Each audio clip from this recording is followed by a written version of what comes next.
अत्तर आहे. अत्तर आहे. मग जर ही अत्तर आहे, ह्या अत्तरला तुमची शक्ती इथं आणून ठेवती आणि फक्त तिथून इथं आणून ठेवते, तर मी तुम्हाला मानन का तुमच्याकडे मुंजा आणि चेड आहे. तुमच्या पॉडकास्टद्वारे मी ज्या लोकांच्या डोळ्यावर पडदा आहे त्या लोकांना पण सांगतोय का जे लोक भ्रमात आहेत का माझ्याकडे मुंजा आहे, मी मुंजाकडून काम करतो आणि मी चेड्याकडून काम करतो, त्याला बी मी सांगतो जर तुझ्याकडे या गोष्टी आहेत, ही फक्त माझी अत्तरची बाटली इथं आणून ठेव, बस. मी मानतो का तुझ्याकडे एंटिटी आहे. काही लोकांनी ह्या गोष्टीला धरून लोकांवर भीतीचं साम्राज्य निर्माण व्हावं, लोकांनी तुम्हाला घाबरावा, किंवा काही लोकांनी भीतीने तुमच्या नादी लागू नये, किंवा लोकांनी भीतीपायी तुम्हाला दान दक्षिणा द्यावा, पैसा द्यावा, धन समृद्धी द्यावा, यासाठी काही लोक ही ड्रामाबाजी करतात. बळी देणं किंवा हे करणं ते करणं हे आमच्या नाथ संप्रदायामध्ये तर नाही. आणि अंधश्रद्धा ही नाथ संप्रदायामध्ये लांब लांबपर्यंत विषय नाही. का तर नाथ संप्रदायामध्ये लिंबू पण देण्याचा अधिकार नाही, तर अंधश्रद्धा येणार कुठून? ज्यावेळेस पाहिलं तर मग तिच्या अंगामध्ये जी शक्ती ती जागृत होऊन बोलली का भो मी देवी नाहीये, मला देवीचं नाव घेऊन अशा अशा व्यक्तीने पाठवलेलं आहे, तर मी देवीचं नाव घेऊन फिरत होते. म्हणजे असे बी हल्ली आज जगामध्ये खूप लोक आहेत का जे देवीच्या नावाने त्यांची प्रेत किंवा ती भूत त्यांच्या अंगामध्ये संचारतात. आणि देवीचा संचार येतो असं हे कितपत सत्य तर नाही, पण देवीचे गण येणार, देवीच्या यक्षिणी येणार, हे सत्य. आपण कशाहून ओळखायचं का त्यांना बाधा आहे? काही लोकांच्या डोक्यामध्ये हा फोबिया सारखा आजार बसलाय का आमच्यावर बाधा आहे. ऑलरेडी आमच्या शरीर ईश्वराने असं बनवलंय, आम्ही जे विचार करू तेच आमच्यासोबत बनत असतं. काही लोकांना 10% बाधा आहे, 90% लोकांना बाधा नाही. हा फक्त त्यांच्या मनाचा भ्रम आहे. ओम नमो आदेश. बरं, हे वाक्य ऐकल्यानंतर किंवा हा जो मंत्र आहे ओम नमो आदेश, हा मंत्र ऐकल्यानंतर नेमकं तुमच्या डोळ्यासमोर येतं तरी काय? बरोबर, नवनाथ. आता हे नवनाथ आले कुठून, यांची उत्पत्ती झाली कशी, आणि या नवनाथांच्या द्वारे या समाजामध्ये आपल्या सगळ्या जनसामान्यांसाठी नेमकं या नवनाथांनी केलं तरी काय, आणि जी शाबरी विद्या यांनी आणली ती आहे तरी काय, या सर्व प्रश्नांची उत्तरं आज आपण आपल्या गुरुजींकडून जाणून घेणार आहोत.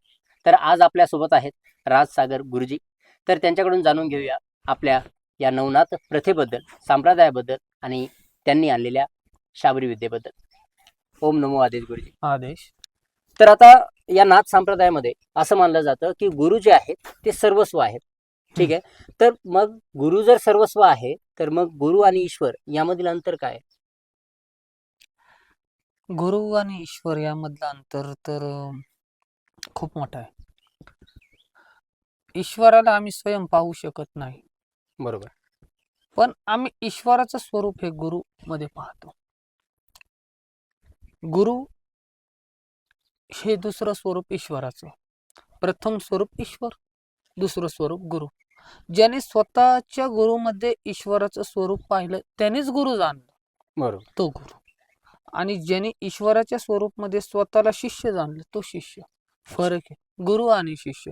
जर शिष्य गुरुला ईश्वराच्या स्वरूपामध्ये जाणत नाही तर तो ईश्वराला कसं जाणणार सर्वप्रथम. आणि जेव्हा तो ईश्वराला जाणतोय, काही शिष्य म्हणतात, आज मी पाहिले का बुवा आम्हाला काही लोकांचा साक्षात्कार आहे किंवा काही देवी देवतांचा साक्षात्कार आहे, पण माझ्या जीवनाच्या अभ्यासामध्ये तुम्हाला सांगण्याचं एक माझं महत्व आहे का जवळ गुरूंची कृपा ही शिष्यावर होत नाही, का गुरूंकडून आत्मस्वरूपी शिक्षण कोणताही साधक घेत नाही, बरोबर, तर तो ईश्वराच्या निगडीत तर नाही जाऊ शकत. का तर गुरु हे एक असं स्तोत्र आहे, ऊर्जाचं स्तोत्र आहे. आमच्या जीवनशैलीमध्ये आम्हाला सत्याच्या मार्गाकडे नेणारं जे स्तोत्र आहे ते गुरु. आणि आमच्या मध्ये ती भावना पाहिजे का आम्ही गुरुला कोणत्या स्वरूपात पाहतोय. बरोबर, गुरुला मनुष्याच्या स्वरूपात पाहतोय, गुरूंला गुरुच्या स्वरूपात पाहतोय, गुरूंला ज्ञानाच्या स्वरूपात पाहतोय, का गुरूंला ईश्वराच्या स्वरूपात पाहतो. हे फक्त कुणावर अवलंबून आहे? शिष्यावर आहे. तर गुरु आणि ईश्वरामध्ये अंतर हा आहे का ईश्वर स्वतः कोणाला दिसू शकत नाही आणि गुरु स्वरूपात ईश्वर सर्वांना दिसू शकतो. बरोबर, हा अंतर आहे गुरु आणि शिष्यामधलं, ईश्वरामधलं. आणि ईश्वर आणि शिष्यामधला अंतर. जवळ शिष्य गुरूंना पूर्णपणे जाणत नाही, गुरूंवर पूर्ण यथाशक्ती श्रद्धा ठेवत नाही, बरोबर. गुरूंना समर्पण करत नाही आणि गुरूंना आपलं इष्ट मानत नाही, तोवर तो ईश्वराला जाणू शकत नाही. हा अंतर आहे गुरु, शिष्य आणि ईश्वर. ईश्वर आणि गुरु.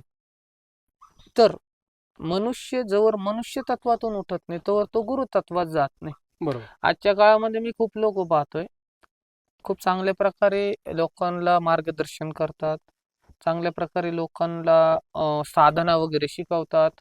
आणि आजच्या सोशल मीडियाद्वारे खूप मी पाहतोय का लोकांना चांगल्या प्रकारे, आता बरेचसे लोक जे अंधारात होते, जे काही लोक होते जे लोकांना गुरुच्या नावावर फसवणूक करायचे किंवा कोणत्या अघोरी कृत्याच्या नावावर फसवणूक करायची, किंवा हल्ली आता जीवनामध्ये प्रत्येक गोष्टी च्या माध्यमातून आपण जर पाहतोय कोणत्या ना कोणत्या कारणातून फसवणूक करायची. बरोबर. आज सोशल मीडियाद्वारे ह्या गोष्टी कुठेतरी कमी झाल्या Right. आणि लोकांना सत्य हे उघड आलं, लोकांना सत्य हे दिसायला कळालं. लागलं.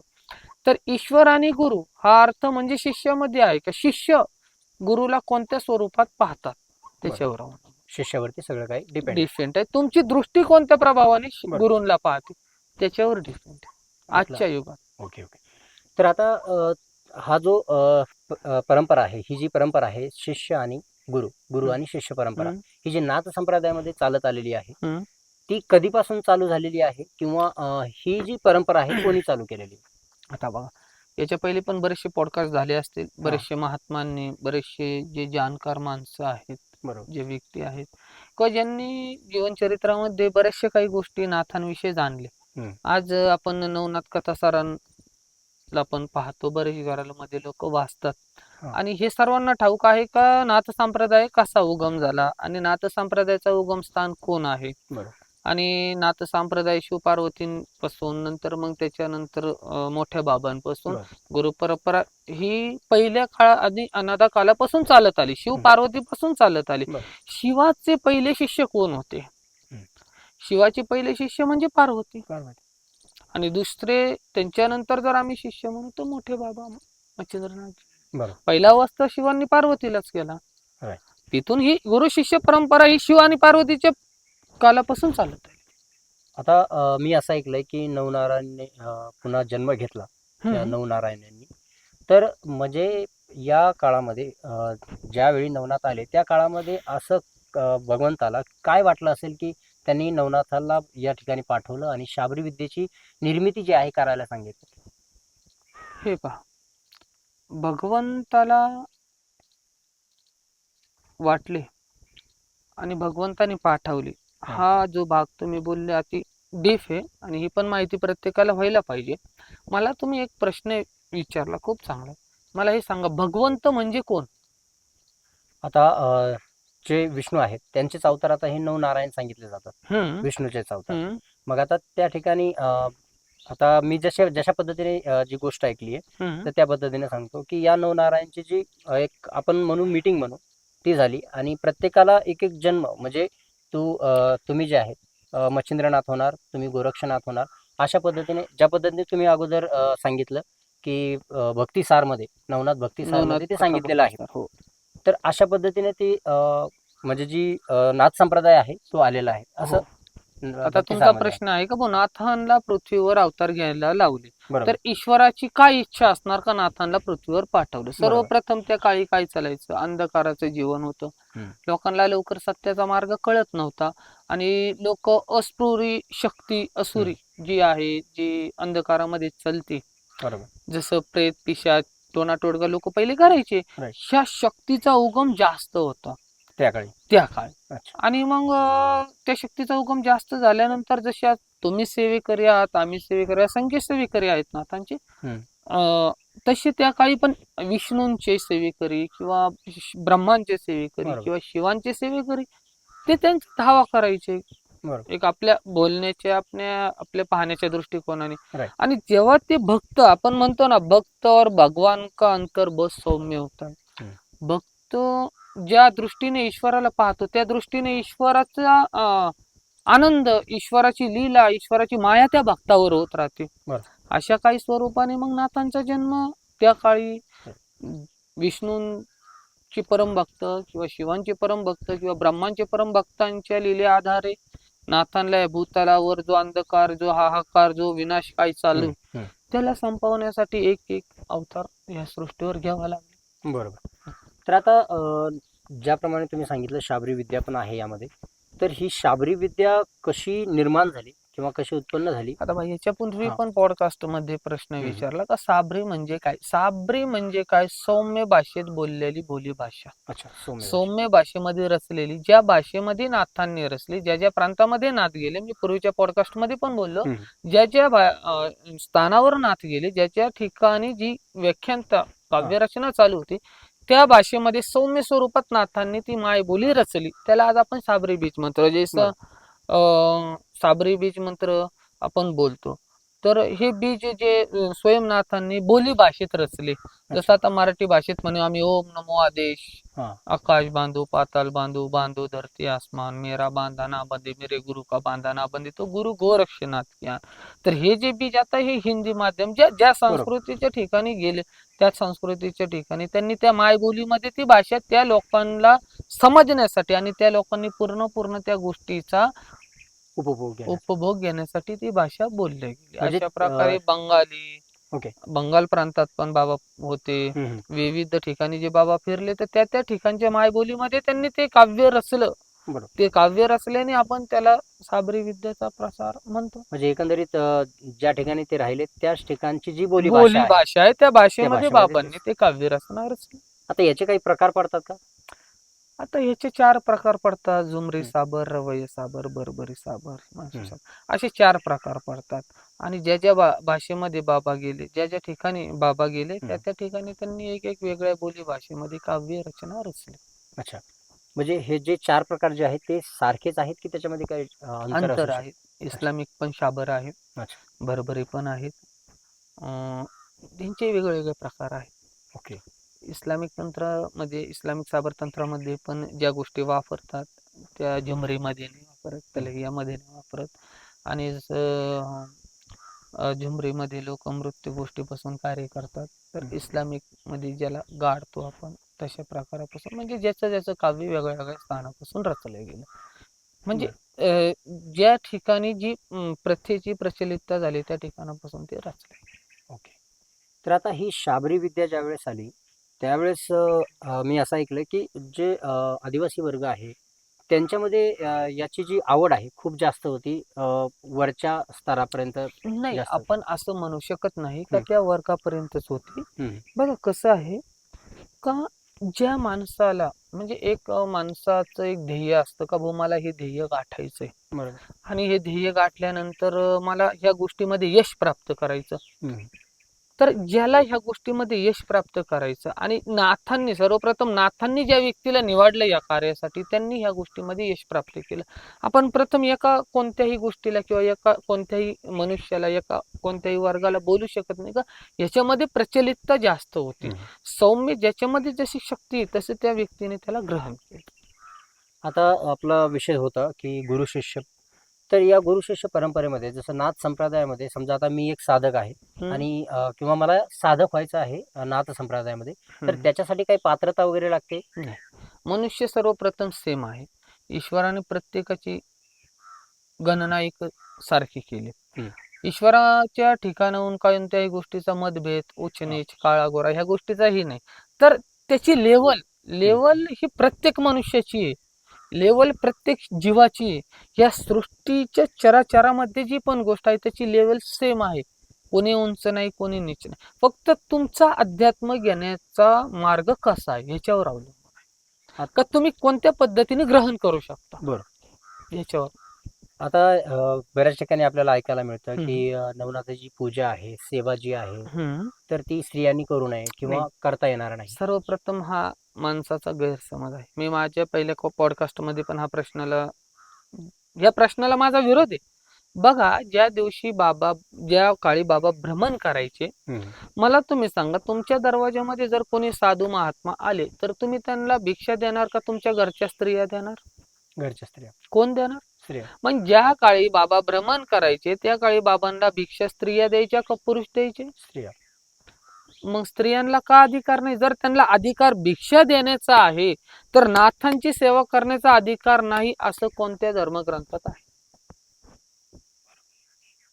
नाथ संप्रदाय सौम्य आहे. हम्म. पशु पण नाथांची सेवा करतो, बरोबर. मनुष्य पण नाथांची सेवा करतो. मनुष्य पण एक पशुच आहे ईश्वर सृष्टीमध्ये. आता जी सेवा वगैरे आहे. आणि दुसरे लोक म्हणतात का भो स्त्रियांनी नाथांची सेवा करायला नाही पाहिजे. हम्म. तर मला ह्याचं रिझन सांगा. आज नाथ संप्रदायाचा जो पण कार्यभार आहे, हम्म. साधारण आमच्या घरी नाथांची पोथी लावली आणि आपल्याला पोथीला नैवेद्य करायचं, तर हे कोण करतं? स्त्रियाच करतात. मग स्त्रियांना अधिकार का नाही? या प्रश्नाचा तुमच्या पॉडकास्टद्वारे मी त्या लोकांना उत्तर आहे. बरं. स्त्रियांना जेवढा अधिकार आहे तेवढा अधिकार पुरुषांना आहे. बरं. जेवढा अधिकार पुरुषांना आहे तेवढाच अधिकार स्त्रियांना आहे नाथ संप्रदायामध्ये. नक्कीच. तर आता काही ठिकाणी असं पण सांगतात की पारायण करते वेळी काही पथ्य असतात. तर आता तुम्ही जे प्रेक्षक आहेत आपले त्यांना काय सांगू शकता की जे पारायण करते वेळेस काय काय काळजी घ्यायला पाहिजे? हे बघा, आता पारायणाचे कोणी लोक 3 दिवसाचं करतो, हा. कोणी 7 दिवसाचं करतो, कोणी 9 दिवसाचं करतं. आता जसं आहे का ब्रह्मचर्य अटळ आहे, ब्रह्मचर्यात माणसाने राहायला पाहिजे आणि आयुष्यामध्ये तर खोटं बोलायला नाहीच पाहिजे. ओके. पण साधने काळामध्ये माणसाला जेवढं पण खोटं बोलणे किंवा जेवढ्या पण काही गोष्टी असतील ह्याला वर्ज करायला पाहिजे. ब्रह्मचर्य राहायला पाहिजे, मनाला संतुष्ट ठेवायला पाहिजे आणि भले साधना चालू असो किंवा नाही, माणसाने प्रेमळ स्वभावातच प्रत्येकाशी राहायला पाहिजे. एवढं मी सर्वांना सांगतो. आता जो साधक वर्ग ज्यांचं लग्न वगैरे झालेलं आहे त्यांच्यासाठी काय सांगाल तुम्ही की कशा पद्धतीने सेवा केली जाऊ शकते आणि हे काय पहा, पथ्य असतील? आता स्त्री आणि पुरुष वरून घडत आहेत. हे काही सृष्टीवर कुणी बनवलेले नाही. एवढाच आहे का उदर आईच्या पोटातून प्रत्येक मनुष्याचा, प्रत्येक जीवाचा होतो. आता जे दैनंदिन जीवनामध्ये घरामध्ये आता आमच्या 4 लोक आहेत, 5 लोक आहेत, 10 लोक आहेत. तर सर्वप्रथम जो जीवनशैलीमध्ये जो माणूस आहे, जो घरामध्ये आहे, घराविक आहे, घराचा भार त्याच्यावर आहे, त्याने त्याची दिनचर्या हा रोजची सारखी करू शकतो. जसं सकाळी उठणे, स्नान करणे, तुला जेवढा पण वेळ आहे तू त्याला तुझ्या साधनेला, तुझ्या नामस्मरणाला दे. साधना म्हणजे मी जास्त करून नामस्मरणेला महत्व देतो. तर नामस्मरणाला दे. भले तुझ्याकडे 2 मिनिटं नामस्मरणाला, 2 मिनिटं नाही तर चालता चालता नामस्मरण कर, पण कर. साधना करण्याच्या नादात काम नको सोडू. जर काम सोडलं तर तुझं घर प्रपंच कोण चालवणार? त्याच्यामुळे तू साधना पण कर आणि काम पण कर. काम करता करता साधना कर, साधना करता करता काम कर. हे निश्चय मनुष्यासाठी, जगसृष्टीवर प्रत्येक मनुष्यासाठी निश्चय. फक्त साधक लोक म्हणजे काय लगेच काम सोडणं आणि बैरागी बनणं हे साधना नाही. तुम्ही तुमच्या प्रपंचात राहून सुद्धा एक ब्रह्मचारी साधक आहात. जर तुमच्या दृष्टीवर, तुमच्या इंद्रियावर, तुमच्या ब्रह्मचर्यावर पूर्ण विश्वास नाही, पूर्ण कंट्रोल आहे किंवा पूर्ण सक्षम आहात तुम्ही ते करण्यास, तर तुम्ही एक साधक आहात. बरोबर. आता याच्यामध्ये बरेच जण सांगतात की जर समजा तुम्हाला भक्ती करायची असेल किंवा अध्यात्म करायचं असेल, परमार्थ करायचा असेल तर तुम्हाला प्रपंच सोडावा लागतो. नाही, त्या गोष्टी आता कशा असतात, काही काही साधना असतात 41 दिवस, 61 दिवस, 51 दिवस, 21 दिवस, 11 दिवस. आता त्या काळामध्ये कसं असतं का जे साधक असतात, जे विविध प्रकारच्या शक्त्यांना स्वतःच्या हस्तगत करतात, विविध प्रकारच्या शक्त्यांना स्वतःच्या हस्तगत करण्यासाठी ते ती क्रिया करतात. ते क्रिया करण्यासाठी आता काय ब्रह्मचर्य अटळ आहे आणि ब्रह्मचर्य अटळ असल्यामुळं काही लोकांचा बघण्याचा दृष्टिकोन कसा आहे, हा घरी राहिला तर याचं ब्रह्मचर्य तुटल किंवा ह्याचं लक्ष वेगळीकडे जाईल. आता आपण घरामध्ये असतो तर आपल्या घरामध्ये छोटे बाळ असतात, मग ते बाळ येतात किंवा साधनेमध्ये अनेक विविध प्रकारच्या बाधा येऊ नये, त्यामुळं थोडक्यात ते सांगतात का तुम्ही घर सोडून साधना करा. आता संप्रदायामध्ये जसं तुम्ही साधनेचा विषय काढला, तर अशा कोणकोणत्या प्रकारच्या साधना आहेत जो प्रपंचामध्ये राहून सुद्धा व्यक्ती करू शकतो? जसं तुम्ही नामस्मरण सांगितलेलं आहे. नामस्मरण मी माझ्या आयुष्यामध्ये नामस्मरण हे सगळ्यात मोठे साधन समजतो. का तर साधना तशा विविध प्रकारच्या आहेत. जसं जो पण मनुष्याला जी सिद्धी प्राप्त करायची किंवा ज्या सिद्धीमध्ये त्याला विपून व्हायचं, एखाद्या सिद्धीला वश करायचं, अनेक प्रकार आहेत, प्रकार खूप आहेत आणि त्या गोष्टींना उघड करण्यासाठी किंवा त्या गोष्टींना करण्यासाठी जो साधक साधना करतो, आता ज्या त्या साधकाच्या मनावर आहे का त्याला बरोबर. साधना कोणत्या प्रकारे, कोणती सिद्धी त्याला प्राप्त करायची. ओके. जसं साधनाला म्हणजे कोणी अघोरी कार्य करतात, हम्म. कोणी नाथ सांप्रदायिक कार्य करतात. अनेक अनेक प्रकारचे ज्या विद्या आहेत, कोणी बंगाली करतं, कोणी कोकणी विद्या करतं. म्हणजे अनेक अनेक प्रकारच्या विद्या आहेत. आता काही इस्लामिक तंत्रामध्ये पण तिलिस्मी इलम असतात, रहमानी असतं इलम, सुलेमानी असतात, अजून तुम्हाला सांगतो जलाली असतात, नुरानी असतात. ही ज्याची त्याची साधना वेगळी असते. अच्छा. याच्या पलीकडे पण एक इलम येतो जो सिपली इलम आपण म्हणतो. म्हणजे अशा अनेक प्रकारच्या विद्या आहेत. आता ते साधकावर आहे का त्याला साधना कोणती करायची. बरोबर. कोणी भैरव साधना करतात. ते भैरव साधक पण आज खूप आहेत. एक चांगल्या प्रकारे ते रात्रभर साधना करत असतात भैरव साधक पण. हम्म. तर असे अनेक अनेक प्रकारे भैरव साधक आहेत. अघोरी पण साधक आहेत. म्हणजे ज्यांना ज्या प्रकारे साधना करायच्या ते मनुष्य त्या प्रकारे साधना करतात. आता हे अघोरी तंत्र हे शब्द तुम्ही आता यूज केलेले आहे, तर हम्म. अघोरी बद्दल काय सांगाल तुम्ही? आता अघोरी बद्दल तर सर्वांनाच माहित आहे. अघोरी म्हणजे काय आहे. हम्म. अघोरी कुठं कार्य करतात आणि अघोरींचं कार्य कसं हे प्रत्येकाला ठाऊक आहे. हम्म. का अघोरी म्हणजे लोकांपासून दूर राहतात. हम्म. ते स्मशानामध्ये क्रिया करतात. चिताभस्म शरीराला लावतात. ते ब्रह्मचरित असतात. हे अनेक असे अघोरींमध्ये प्रकार आहेत. अच्छा. आता नाथ संप्रदायामध्ये जे मुख्य नाथ आहेत, गोरक्षनाथ सुद्धा आहेत त्यामध्ये.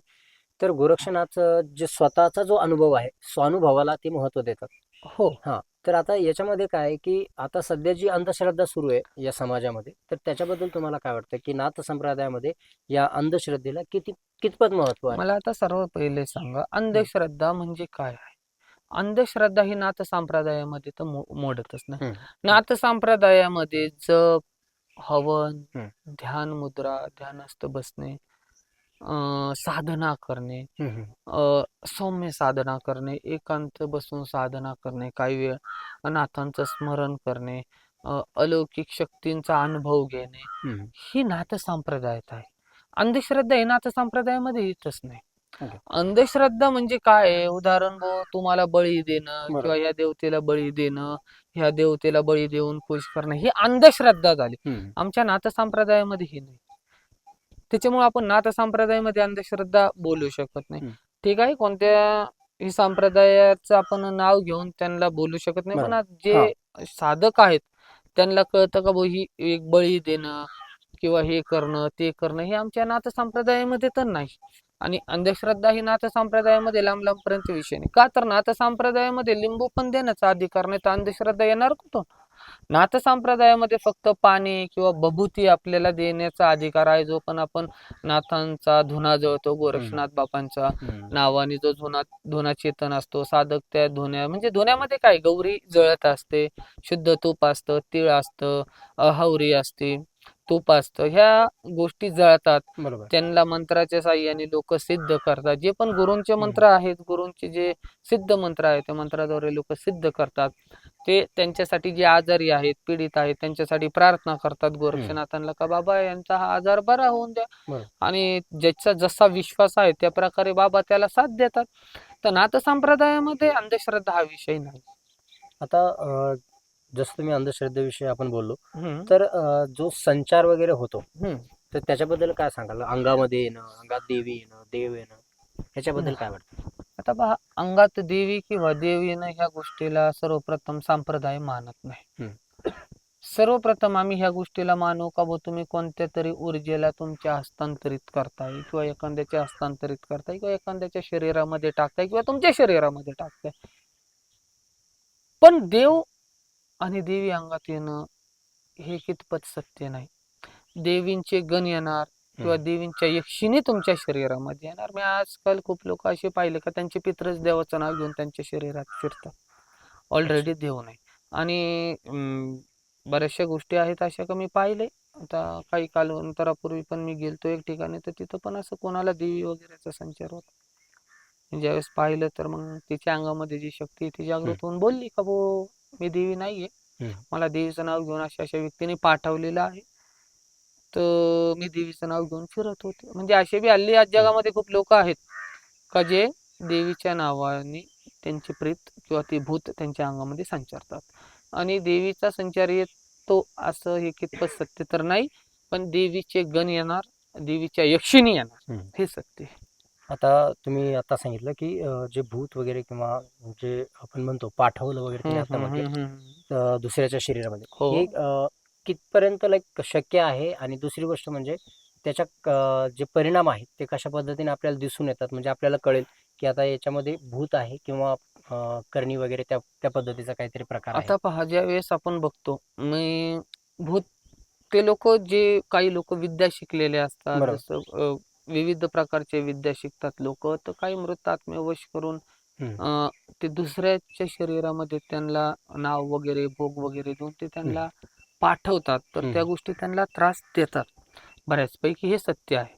का तर हे मी माझ्या डोळ्याने पण खूप ठिकाणी पाहिलं आणि झालेलं आहे आणि होत आहे आणि होत राहणार आहे. का तर लोकांनी विद्या त्या प्रकारे काही लोकांनी शिकली आणि त्या माध्यमातून ते ह्या गोष्टी करतात. हम्म. दुसरी गोष्ट, का लोकांना संचार काय आहे, कितपत आहे आणि किती आहे, ह्या गोष्टीला सर्वप्रथम लोकांनी जाणून घ्यायला पाहिजे. दुसरी गोष्ट, सर्वप्रथम लोक ह्या गोष्टीला जाणणारच नाही का माझ्या शरीरामध्ये कोणाचा संचार आहे, तर ते प्रत्येक गोष्टीला देवाचा संचार म्हणूनच फिरणार. आणि देव हा कोणाच्याही अंगात संचारत नाही. त्यांचे गण, त्यांच्या यक्षिणी ह्या त्या त्या प्रभावाने, त्या मनुष्याच्या शरीरामध्ये जेवढी एंटिटी त्या प्रभावाने ते त्याच्या शरीरामध्ये कार्य करतात. दुसरी गोष्ट, जे लोक आहेत जे ब्लॅक मॅजिक वगैरे करतात, ते एक आत्म्याला वश करून दुसऱ्या शरीरात त्याचे नुकसान, त्याची हानी, जे पण काही त्याचे कार्य आहे ते थांबवण्यासाठी पाठवतात. हे सत्य आहे. का तर हे मी माझ्या जीवनशैलीमध्ये बऱ्याचदा पाहिलेलं आहे आणि होत आहे पण पाहतो. आता ही जी भूतबाधा आहे हम्म, किंवा करणी आहे, हम्म, एखाद्याला करणी केली किंवा एखाद्याला भूतबाधा झाली, हे हम्म. कसं कळून येतं? समजा काही लक्षणे आहेत का त्याची? हे बघा, आता ह्या गोष्टीमध्ये आपण सर्वप्रथम पाहायला गेलो ना, सर्व काही मनाचा खेळ आहे तुमच्या. अच्छा. तुम्ही जर एका गोष्टीला डोक्यात धरलं का भाऊ अशा अशा ठिकाणी मी गेलो आणि मी तिथं घाबरलो, तेव्हापासून मी आजारी पडलो, तुम्ही 100% आजारी पडलो. पण जर ती गोष्ट तुम्ही डोक्यात आणलीच नाही तर ती तुम्हाला लागणार कशी? दुसरी गोष्ट, लोक म्हणतात का याच्या शरीरामध्ये भूतबाधा आहे. हम्म. भूतबाधा होती हे सत्य आहे, पण हे किती सत्य आहे? जेवढा माणूस विचार करतो तेवढंच. तेवढं. तुम्ही ज्या गोष्टीचा जेवढा विचार करणार ते तेवढीच गोष्ट तुमच्या शरीरात असणार. आज मी खूप लोक पाहिले, ते म्हणतात आम्हाला 20 वर्षापासून त्रास आहे, कोणी म्हणतं 15 वर्षापासून त्रास आहे. ही पीडा आमची निघत नाही. त्याच्या मागचं रिझन मी पाहिलं का हे कोणत्या तरी बाबांकडे जातात, कोणी तेही साधकांकडेच जातात. तर साधकांकडे गेल्यानंतर ते त्यांना सांगतात किंवा ते अशी घुमतात, तर घुमल्यानंतर लोक म्हणतात बो असं आहे आणि ते बोलू लागतात. हम्म. तर त्यावेळेस मी त्या व्यक्तीला प्रश्न करतो, भू तू आता घुमतोय, तुझ्या शरीरामध्ये दैविक किंवा ते भूत प्रेतिक जे संचार येतात, हम्म. तर तुला ह्या गोष्टी जाणवतात का? ती व्यक्ती म्हणते हो. हम्म. मग मी म्हणतो ठीक आहे बो, आता तुला ते संचार वगैरे आल्यावर बघू. मग मी किंवा असे कोणाला सांगतो का बो त्यांना टच करा हम्म. किंवा त्यांना विचारा, त्यांना स्पर्श करा कोणत्या गोष्टीने, लाकडाने किंवा मोरपिसाने. जसा तुम्ही त्यांना स्पर्श करता ते होशवर असतात.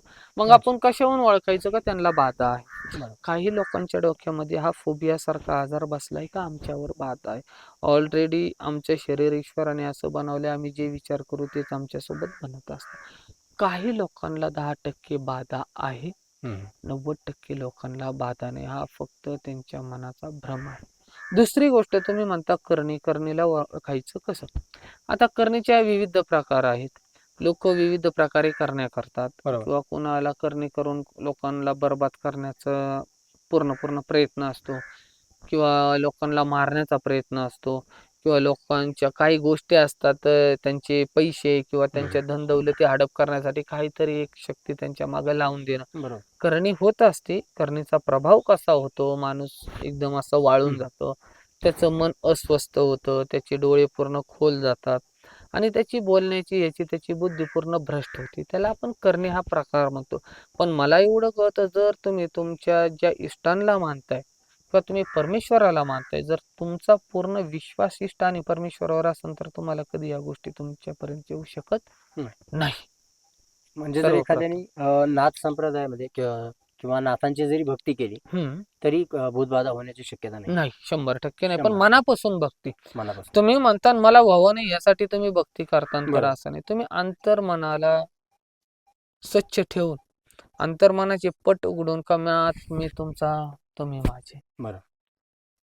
अर्पण व्हा, नाथांच्या चरणी अर्पण व्हा, तर तुम्हाला अडचण नाही येणार. आता पहा, का प्रत्येक घरामध्ये आई वडील असतात, मुलगा असतो. आता मुलाला मारलेल्या आई वडिलांना आवडतं का? नाही. तसे नाथ आमचे वडील आहे, आमचे गुरु आहे, आमचे दाते. मग तुम्ही जर त्यांची सेवा करते, तर ही वाईट ऊर्जा, निगेटिव्ह जी पण एनर्जी आहे, ही तुमच्यापर्यंत नाथ कशी येऊन देणार? सर्वप्रथम तुम्ही जाणून घ्यायला पाहिजे का नाथ आहेत कोण, आणि नाथांचं जाज्वलता काय आहे, नाथांची प्रख्याता काय आहे, नाथांची ऊर्जा काय. या गोष्टीला जेव्हा आपण एक साधक जाणतो, किंवा जो पण भक्ती करतो तो जाणतो, त्याच्यानंतर त्याला नाथ काही कळतात. बरोबर. आता गावाकडे आपण बऱ्याचदा अशी चर्चा ऐकतो की एखाद्याने चेडा सोडला किंवा एखाद्याने मुंजा सोडला, तर हा जो प्रकार काय आहे नेमका, चेडा मुंजा? 99% हा फसवण्याचा प्रकार आहे. अच्छा. 99% हा फसवण्याचा प्रकार आहे. 1% आहे जे यश आहे. आणि जर ते म्हणतात, तुमच्या पॉडकास्टद्वारे मी त्या लोकांना सांगतो, जे म्हणतात ना आजच्या कालिका माझ्याकडं मुंजा आहे, माझ्याकडे चेडा आहे, त्यांनी मला त्याची आवृत्ती दाखवणे, त्याची सिद्धत्वता दाखवणे. तुमच्या स्वतःकडे एक शक्ती आहे, ती शक्ती काही पण करू शकते. आता हे माझ्याकडे ही काय आहे? अत्तर आहे. मग जर ही अत्तर आहे, ह्या अत्तरला तुमची शक्ती इथं आणून ठेवती, आणि फक्त तिथून इथं आणून ठेवते, तर मी तुम्हाला मानन का तुमच्याकडे मुंजा आणि चेडा आहे. तुमच्या पॉडकास्टद्वारे मी ज्या लोकांच्या डोळ्यावर पडदा आहे त्या लोकांना पण सांगतोय का जे लोक भ्रमात आहेत का माझ्याकडे मुंजा आहे, मी मुंजाकडून काम करतो, मी चेड्याकडून काम करतो, त्याला बी मी सांगतो, जर तुझ्याकडे या गोष्टी आहेत, ही फक्त माझी अत्तरची बाटली इथं आणून ठेव, बस. मी मानतो का तुझ्याकडे एंटिटी आहे. काही लोकांनी ह्या गोष्टीला धरून लोकांवर भीतीचं साम्राज्य निर्माण व्हावं, लोकांनी तुम्हाला घाबरावा, किंवा काही लोकांनी भीतीने तुमच्या नादी लागू नये, किंवा लोकांनी भीतीपायी तुम्हाला दान दक्षिणा द्यावा, पैसा द्यावा, धन समृद्धी द्यावा, यासाठी काही लोक ही ड्रामाबाजी करतात. हे आहे सत्य आहे, हे आहे सत्य 1%, 99% नाही. आणि ज्याच्याकडे पण आहे त्या बंधूने, त्या साधकांनी मला ते फक्त इथून इथं आणून दाखवणे, जी पण गोष्ट आहे. म्हणजे ही आज अत्तरची बाटली, तुम्ही काही पण, हे कापड आहे, हा रुमाल आहे, हा रुमाल माझा इथून इथं आणून दाखवा ज्याच्याकडे आहे. तुमच्या पॉडकास्टद्वारे मी सांगतोय त्या साधकांना का तुम्ही मला ही गोष्ट करून दाखवणे, सामर्थ्य सिद्ध करणे, सामर्थ्य सिद्ध करणे. जर एक शक्ती तुमच्यामध्ये आहे, आता माझ्या शरीरामध्ये आत्मा आहे, ईश्वर स्वरूप ईश्वराने दिलाय मला तो, मी प्रत्येक कार्य करू शकतो. ही बाटली इथं ठेवू शकतो, हे इथं ठेवू शकतो, इथं अदृश्य शक्त्या आहेत. पण मनुष्य एवढा श्रेष्ठ नाही का त्याच्या आधी राहून कार्य करतील. लाखो मध्ये एखाद्या मनुष्याला ही सिद्ध होऊ शकते, लाखो मध्ये एखाद्या मनुष्याकडे या गोष्टी आहेत, बरोबरच लोकांकडे नाही.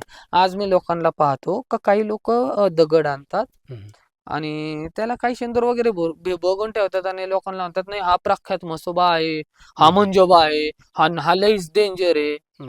ह्या गोष्टी सत्य तिथपर्यंतच आहे जेवढा तुम्ही विचार करणार, अन्यथा नाहीत. आता हा जो मुंजा प्रकार आहे किंवा जे आपण चेडा म्हणतो, हे नेमकं आहे तरी काय? हा, आता हा प्रश्न आपण जे पण साधक आहेत, जे पण प्रेक्षक आहेत त्यांना विचार तुमच्या पॉडकास्टच्या माध्यमातून, का मुंजा म्हणजे काय आहे. म्हणजे हा प्रश्न माझा आहे त्या साधकांना, का मुंजा म्हणजे काय आहे. त्यांनी आपल्याला कमेंट मध्ये तुमच्या सांगायला पाहिजे. नक्कीच तुम्ही कमेंट करून सांगा की मुंजा हा प्रकार तुमच्या दृष्टीने काय, त्यानंतर चेडा हा प्रकार तुमच्या दृष्टीने काय. जर माहिती असेल तर कमेंट नक्की करा, आणि जर माहिती नसेल तरीही कमेंटमध्ये करा की माहिती नाही म्हणून. ठीक आहे. तर आता हा जो मुंजा आहे, तुम्ही जसं आपण बोलता बोलता म्हटलं होते की मुंजाचे काही प्रकार असतात. मुंजाचे बरेचसे प्रकार आहे. मुंजा हा एक नाही आहे. आजच्या हल्ली जगामध्ये काय झालंय का पिंपळाचं झाड म्हणजे नर झाड म्हणजे मुंजा लोक समजतात. पिंपळाच्या झाडामध्ये ही नॅचरल जी युनिवर्स सृष्टी आहे, या सृष्टी पासून हे झाड झालेलं आहे, ह्याला कोणी तयार केलेलं नाही. आणि सृष्टीच्या ऊर्जेमध्ये त्याची एक अशी ऊर्जा त्याच्यामध्ये समावते का ते प्रत्येक गोष्टीला त्याच्या अनुकूलते शुद्ध करतं. बरोबर. प्रत्येक झाडाखाली मुंजा आहे हा लोकांचा गैरसमज आहे, आणि प्रत्येक पिंपळ हे मुंजा आहे, हा लोकांचा गैरसमज आहे. लोकांनी हा डोक्यामधून काढून टाकणे. का प्रत्येक झाडामध्ये आज मी बरेचसे आमच्या अहिल्यानगर जिल्ह्याच्या काही मध्यवर्ती भागामध्ये मी पाहिले, हम्म. ते लोक मृत त्यांच्या घरामध्ये कोणी शिशु वारले किंवा जे अविवाहित मुलं वारलेत, तर ह्यांना मुंजाच्या स्वरूपामध्ये पुजतात. ओके. ह्यांना मुंजाच्या स्वरूपामध्ये पुजतात. हम्म. आणि लोकांना वाटतं का मुंजा हा एक आहे आणि मुंजा साधना ही असते. तुम्ही एखाद्या एंटिटीला, एखाद्या शक्तीला आव्हान करून काम करून घ्या. तिथं काम करवण्यासाठी बोलवू शकतात. हम्म. पण ऑलरेडी मुंजा हा एक नाही. आता काय असतात, काही लोक बालपणी वारतात, काही मध्यम हम्म. स्वरूपात वारतात. मग त्या एनर्जी फिरत असतात, आत्मे फिरत असतात. बरोबर. मग काही साधकांकडे काही शक्ती असतात, काही सिद्धी असतात, ते त्याद्वारे त्याला वश करून आपल्या कार्यामध्ये वापरतात. हम्म. आणि वापरल्यानंतर ते म्हणतात बुवा अशा ठिकाणी मुंजा आहे, अशा ठिकाणी हे आहे. पण हे तेवढं सत्य नाही जेवढे लोक बोलतात. का प्रत्येक आज मी खूप लोक पाहिले ते म्हणतात आमच्याकडे मुंजा आहे, आमच्याकडं काय चेडा आहे, हम्म. आमच्याकडं कोकणी चेडा आहे, हम्म. आमच्याकडे सडका चेडा आहे, बरं. आमच्याकडं बंगाली चेडा आहे. हे काय प्रकार आहे? मनुष्याच्या आत्मेचे प्रकार आहे, फक्त तुम्हाला वेडवण्यासाठी. मी आज प्रेक्षकांना एकच सांगू शकतो, ज्यांनी नाथांच्या गोष्टीला प्रबळ धरलं, हम्म. ज्यांनी नाथांची घरामध्ये सेवा केली, ज्यांच्या घरामध्ये नाथांची शंखधुनी आहे, ह्या गोष्टी त्यांचं काहीही करू शकत नाही. तर माझा आता तुम्ही जे प्रश्न केला होता की बोलला होता की आव्हान, आपण कोणाला देवाला आव्हान करून जे आहे आपल्या कामासाठी बोलून घेऊ शकतो आणि ते काम करून घेऊ शकतो. हो. तर आता याच्यावरतीच या बेसिसवर माझा पुढचा प्रश्न असा आहे की आपण बऱ्याचदा असे मंत्र बघतो की तुम्ही भगवान की दुहाई, तुम्ही इसकी दुहाई, जे दुहाई देतात किंवा आव्हान करतात, तो जो खरंच मग ती दुहाई दिल्यानंतर तो देवता आहे, दुहाई म्हणजे काय? हं. दुहाई हा एक शब्द आहे. जसं मी तुम्हाला सांगतोय का तुम्ही माझं काम करा, तुम्हाला शपथ आहे. बरोबर. दुहाई. काही मंत्रांमध्ये म्हणजे दुहाई गौरा पार्वती की, हम्म. दुहाई लोणाच्या मारन की, दुहाई नाथो की, बरोबर. दुहाई गोरक्षनाथजी की. बरोबर. तर हे जे आहेत ना, हे काव्य रचलेत का जी शक्ती आहे, ज्या गोष्टी आहेत, हम्म. त्यांना शपथ देणे आणि मग ते कार्य करून घेणे, ह्याला दुहाई म्हणतो आपण. आता खरंच माणसामध्ये एवढं सामर्थ्य आहे का की तो देवतेला, एखाद्या देवाला दुहाई देऊन त्याच्याकडून काम करून घेत? हे पहा, माणसामध्ये प्रत्येक कार्य करण्याचे सामर्थ्य आहे, पण ते त्याच्या मनावर आहे. कोणी लोभी आहेत, कोणी निस्वार्थी आहेत. आणि आजच्या युगामध्ये मी पाहिले का निस्वार्थी लोक कमी आहेत, लोभी लोक जास्त आहेत. तर माणसामध्ये तर तेवढं सामर्थ्य आहे का तो एखाद्या गोष्टीला स्वतःच्या अनुकूल करू शकतो. किमान जशी तुमची श्रद्धा राहिली तशी तुमची कार्य होतात, जशी तुमची भक्ती राहिली तशी तुमचे कार्य होतात. बरोबर. आता जे नाथ संप्रदायामध्ये योग हा प्रकार सुद्धा आहे, योग साधना. तर योग साधनेमध्ये जी कुंडलिनी जागरण आहे, तर त्याबद्दल तुम्ही काय सांगू शकता? कुंडलिनी जागरण करणं आजच्या युगाच्या मनुष्याच्या हाताची गोष्ट नाही. आणि आज बरेचसे लोक म्हणतात का कुंडलिनी जागृत वगैरे, हे आजच्या युगामध्ये लोक करू शकत नाही. दुसरी गोष्ट तुम्हाला सांगतो, कुंडलिनी जागृत करण्याची स्थितीपर्यंत मनुष्याला जाण्यासाठी खूप मोठ्या गोष्टींचा त्याग करावा लागतो, ज्याच्या हल्ली जीवनामध्ये या गोष्टी शक्य नाहीत. फक्त तुम्ही ऊर्जेला तुमच्या शरीराच्या महसूस करू शकता. आमचा 1000 वर्ष आयुष्य नाही का, मी 200-300 वर्ष फक्त त्या गोष्टीसाठी देऊ शकतो. लक्षात आलं? कुंडलिनी जागृत करणं आजच्या काळामध्ये लोकांना एक फक्त वैचारिक गोष्ट वाटते, पण नाही. नाथ संप्रदायामध्ये माया ही भ्रम मानली जाते. नाथ संप्रदायामध्ये माया ही भ्रम मानली जाते. तर याच्यामध्ये काय वाटतं, जे आता आपण जीवन जगतोय, आपण आता बसलोय, बोलतोय, हा खेळ जो चालू आहे सगळा, याला तुम्ही काय म्हणाल? माया की मला भ्रम? एक गोष्ट सांगा, भ्रम आणि मायामध्ये फरक काय? माया अशी जी आहे, जी आपल्याला दिसते पण ऍक्च्युअल मध्ये नाही. आणि भ्रम तो आहे की आपण त्या मायेला रिअल समजतो. हा झाला आपला भ्रम. हे पहा, तुमची आई काय करते? तुमच्यावर प्रेम प्रेम करते. करते. ती काय झाली? माया, आणि तुमचा कोणी शत्रू आहे, तुम्ही हा. त्याच्या प्रती कशा गोष्टीने जगता? क्रोधाने, रागाने, ते काय द्वेषाने, झालं? भ्रम. माया आणि भ्रम मध्ये हा फरक हम्म.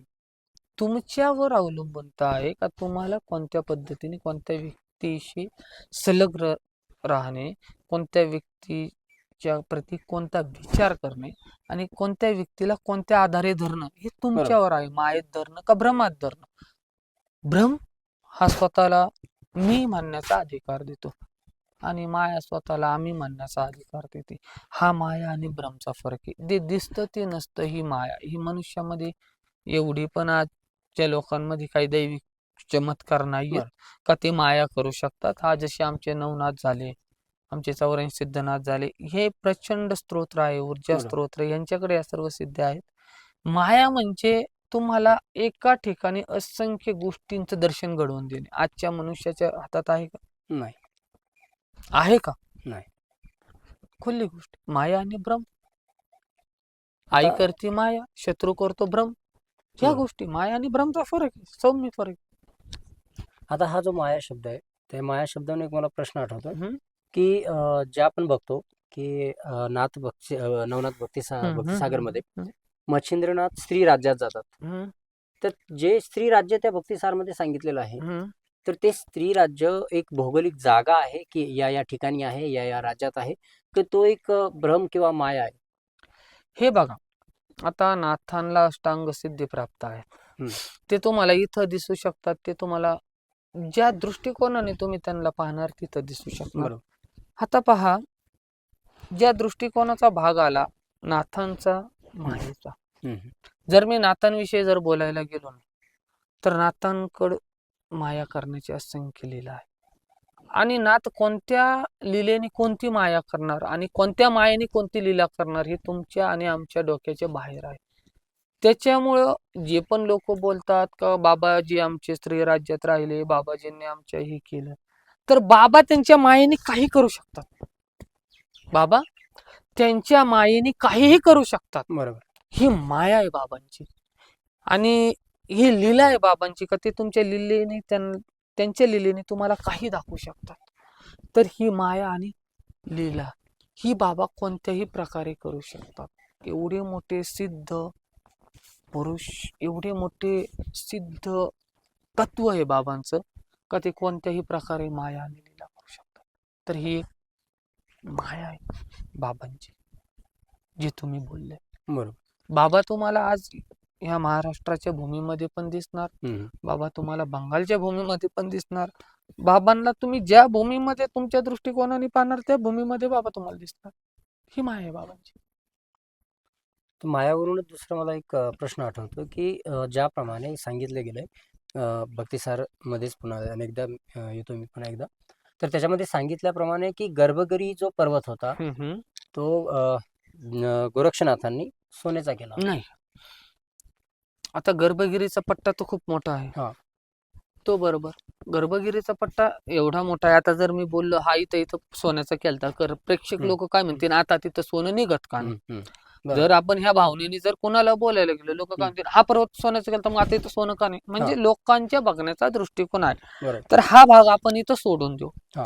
का तर कुणाची माया नको दुखायला, कुणाचं मन नको दुखायला बरोबर. आणि कोणत्या लोकांनी ऑब्जेक्शन नको घ्यायला, म्हणून हा प्रश्न आपण इथं थांबू. जर आपण म्हणलं हा गर्भगिरी पर्वत बाबांनी सोन्याचा केलता, मग लोक म्हणतील तेव्हा सोन्याचा केलता ना आता का नाही सोन्याचा? बरोबर. उदाहरण. तर त्याच्यामुळे हा प्रश्न आपण इथं थांबू. चालेल का? का सर? तर उद्या जर आपण या प्रश्नावर बोललो तर किती लोक आपल्यावर प्रश्न उचलतील. मग जर सोन्याचा केलता तर आज का नाही? सोना नाही. सोनं आज का नाही? तो माती दगडच काय? तर मग बरं. त्याच्यापेक्षा हा प्रश्न आपण न घेतलेला बरा. नक्कीच. तर माझा आजच्या या पॉडकास्टसाठी एक शेवटचा प्रश्न असा राहील की आपण या ठिकाणी जे मंत्र जो आहे, मंत्र ज्या पद्धतीने आपण म्हणतो की वाणीतून श्रेष्ठ होत असतो, समर्थ होत असतो आणि सिद्ध होत असतो. तर हा आता आता सिद्ध जो होतो तर त्याच्यासाठी वाणी जी कशी पाहिजे आणि कशा पद्धतीने वाणी ठेवल्या गेली पाहिजे? हे बघा, आज आमच्या जीवनशैलीमध्ये आम्ही प्रत्येक गोष्ट बोलतो, हम्म. ही पण वाणी आहे. आम्ही प्रत्येक कुणाला रागवतो, रागात बोलतो, ही पण वाणी आहे. कुणाला प्रेमात बोलतो, ही पण वाणी आहे. तुम्ही ज्या स्वरूपामध्ये त्या मंत्राला घोकताना म्हणजे बोलताना तुमच्या मनामध्ये जी पण अंतर्दृष्टीची लीला चालती बरोबर. ही वाणीमध्ये येते. आता ते तुमच्या आधारे आहे का तुम्हाला मंत्र कोणत्या प्रकारे घोकायचा. दुसरी गोष्ट का सिद्ध मंत्र.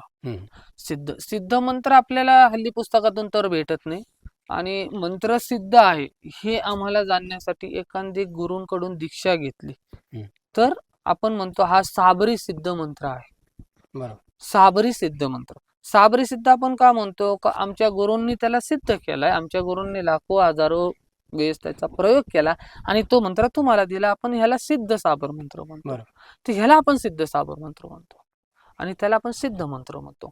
मंत्र घोकताना माणसाचं हृदय एकदम सौम्य, कुणाही विषयी छळकपट नाही, कुणाही विषयी द्वेष निंदा नाही, कोणत्याही विषयीचा अहंकार नाही, सौम्य पद्धतीने मंत्र जपणे, सौम्य पद्धतीने आपला आत्मा ठेवणे, सौम्य पद्धतीने आपल्या स्वतःची लीला ठेवणे हा मंत्र. आज आमच्या प्रेक्षकांना जे आहे तुम्ही कशा पद्धतीने सांगू शकता की कशा पद्धतीने जी नवनाथाची भक्ती आहे तुम्ही सोप्या पद्धतीने करू शकता? हे बघा, सगळ्यात पहिले नवनाथांची भक्तीचं तुम्हाला सांगतो, अवघड काहीच नाही. कोणत्याही भक्तीचं अवघड नाही. फक्त तुमचा अंतरात्मा शुद्ध पाहिजे, तुमची भावना शुद्ध पाहिजे आणि प्रत्येक मनुष्य पशु पक्षी यांच्याविषयी तुमचे विचार शुद्ध पाहिजे. कोणीही नाथांची सेवा करू शकतो. शुद्ध मन, शुद्ध अंतःकरण आहे जे तुम्हाला नाथांच्या भक्तीमध्ये पूर्णपणे घेऊन जाऊ शकतं. नाथांची भक्ती फक्त शुद्ध अंतःकरणाने होते, कोणत्याही दिखाव्याने होत नाही, कोणत्याही मखमली गादीने होत नाही, कोणत्याही जपमाळेने होत नाही. तुम्ही फक्त अंतर्मनामध्ये नाथ मी तुमचा, तुम्ही माझे, मी तुमचं स्मरण करतोय, बस बस बस. काही मागायचं नाही. निस्वार्थी होऊन भक्ती करा, नाथ तुमचे 100 ने 1000 1% कार्य करतील. पण तुम्ही स्वार्थ ठेवून जर मागितलं तर किमान तो तुम्हाला वेळ लागेल. तर असा एखादा मंत्र तुम्ही प्रेक्षकांना देऊ शकता का जे ज्यांनी जर जपमाळ घेऊन केला किंवा त्याचं नामस्मरण जर करीत राहिले तर त्यांच्या कल्याणासाठी किंवा ज्या येणाऱ्या अडचणी आहेत त्यासाठी त्यांना फायदा करू शकेल? हो, आपण विद्येच्या रिलेटिव्ह तर त्यांना मंत्र नाही देऊ शकत, बरोबर. पण आपण त्यांना एक सौम्य भाषेमध्ये मंत्र सांगू शकतो. जसं ओम नमो शाबरी शक्ती मम अरिष्ट निवाराय निवाराय मम सर्व कार्य सिद्ध करू करू स्वाहा. ओम नमो शाबरी शक्ती मम अरिष्ट निवाराय निवाराय मम सर्व कार्य सिद्ध करू करू स्वाहा. मग तुमचं सर्व कार्य येतंय तिथं तुम्ही तुमचं जे मेन कार्य आहे त्या कार्याला उच्चारा. किंवा जर सगळेच कार्य तुम्हाला सिद्ध पाहिजे तेव्हा तुम्ही 108 वेळेस वाचा. पण सर्वप्रथम मच्छिंद्रनाथजी बाबा ओम चैतन्य मच्छिंद्रनाथाय नमः, ओम चैतन्य गुरु गोरक्षनाथाय नमः, ह्या मंत्रांचा 108 वेळेस जप करून या मंत्राला तुम्ही मी जो पहिले बोललो ओम नमो शाबरी शक्ती मम अरिष्ट निवाराय निवाराय मम सर्व कार्य सिद्ध करू करू स्वा, या मंत्राला 21 वेळेस 54 वेळेस जशी पण तुमची भावना दृष्टिकोन राहिला त्या त्यांनी जपून एक अगरबत्ती लावून तो मंत्र जपून त्याची राख थोडी कपाई लावून थोडीशी चाटून निघले तरी कार्य तुमचे सिद्ध होणार. पण अंतःकरण शुद्ध. ज्या भी माणसाने ह्या मंत्राचा, जसं आता हल्ली मी लोक पाहिले का ही मुलगी मला सोडून गेली मी हिच्यासाठी जपन, ही व्यक्ती, ह्याला हा मंत्र कार्य करणार. ह्या मंत्राला आम्ही त्याच्यासाठी किल केलंय. बरोबर. हे मंत्र आता मी तुमच्या पॉडकास्ट मध्ये पण सांगतोय का हा मंत्र मी त्या गोष्टीसाठी किल केला. हा मंत्र त्याच्यावर कार्य करू शकतो. फक्त तुमचं जे कार्य होत नाही, आज तुमची अडचण आहे, आज तुम्हाला व्याधी आहे, तेच कार्य तुमचं या मंत्राद्वारे नीट होणार आहे. बरोबर. उद्या तुम्ही प्रेम प्रकरण वगैरे या मंत्रामध्ये घेणार हे कार्य होणार नाही. का तर प्रेक्षकांना हे सांगणं पण खूप अवघड गरजेचं आहे. का तर आजच्या युगामध्ये जास्त करून प्रेम प्रकरण वाले लोक जास्त प्रमाणात दुखावलेले आहेत. त्या बिचाऱ्यांसाठी पण आपण ह्या गोष्टी खोलून सांगितलेल्या आहेत. नक्कीच. तर हा जो मंत्र आहे तुम्ही नक्कीच याचं जपमाळ जी आहे ती करणार आहे, नामस्मरण करणार आहे आणि तुमच्या स्वतःच्या कल्याणासाठी, तुमच्या परिवाराच्या कल्याणासाठी या मंत्रांचा, या विधीचा, या पूजेचा उपयोग करून, या भक्तीचा, नाथ संप्रदायाचा उपयोग करून तुम्ही स्वतःचं कल्याण जे आहे करून नक्कीच घेणार आहात. आणि जर काही प्रश्न असतील तर तुम्ही या ठिकाणी कमेंट करून ठेवू शकता, जेणेकरून नेक्स्ट पार्टमध्ये जे आहे गुरुजी आपल्या सर्व प्रश्नांची उत्तरे नक्कीच देतील. आदेश. तर भेटूया पुढच्या व्हिडिओमध्ये. धन्यवाद. ओम नमो आदेश.